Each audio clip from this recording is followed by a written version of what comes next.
Hello mga friend, magandang araw sa inyong lahat. Tara po, samahan niyo po akong magluto at narito po ang ating mga sangkap. Meron po tayong red bell pepper. Meron din tayong maliit na ah, bay leaf, may carrots, may sibuyas at bawang. Yan ay mga nakagayat na po at meron din po tayong pork giniling. Ayan. At dito ay may spaghetti sauce po tayo.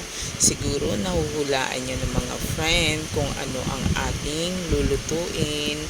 Heto na po pala ang ating spaghetti noodles. Yan po ay ready na at napalambot ko na po. Naluto na po ang ating noodles. Ayan. I-ready na po natin ang ating kalan at ang ating kawali. Ayan.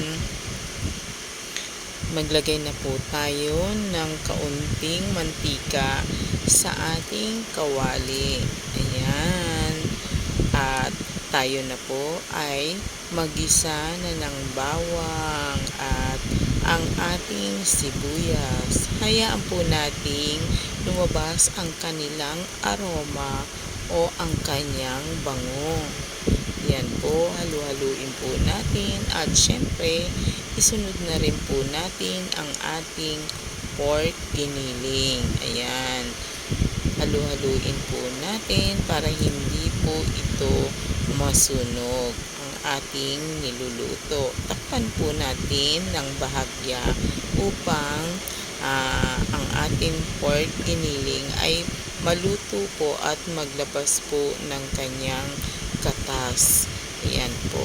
Hayaan po natin siya ng ilang minuto na nakatakip at eto po, haluin na po natin. Ayan, medyo naglabas na po siya ng kanyang katas ang ating giniling.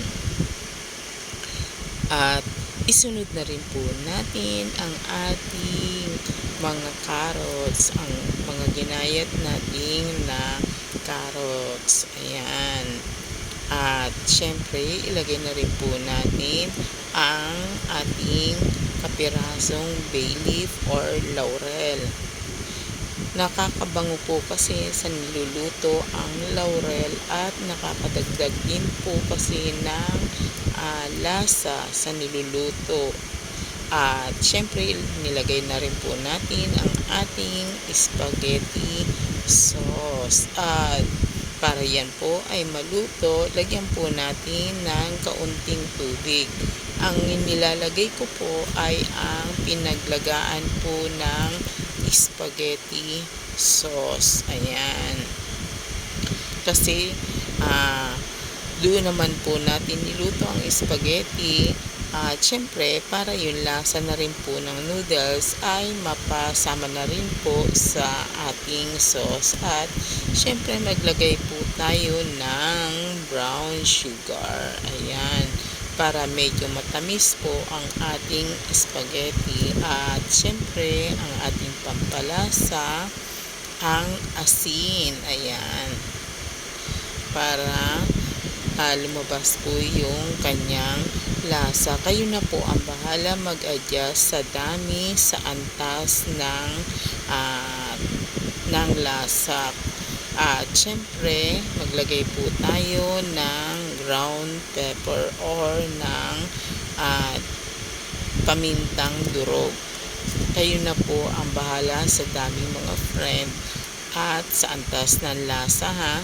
At huwag pong kalimutan ang ating red bell pepper. Kayo ba mga friend, naglalagay din ba kayo ng red bell pepper sa inyong spaghetti sauce kapag kayo ay nagluluto ng spaghetti? Ako, gusto ko po naglalagay ako nito. Konti lang po. Ayan, hindi na ako makapaghintay. Tara po, tikman na po natin.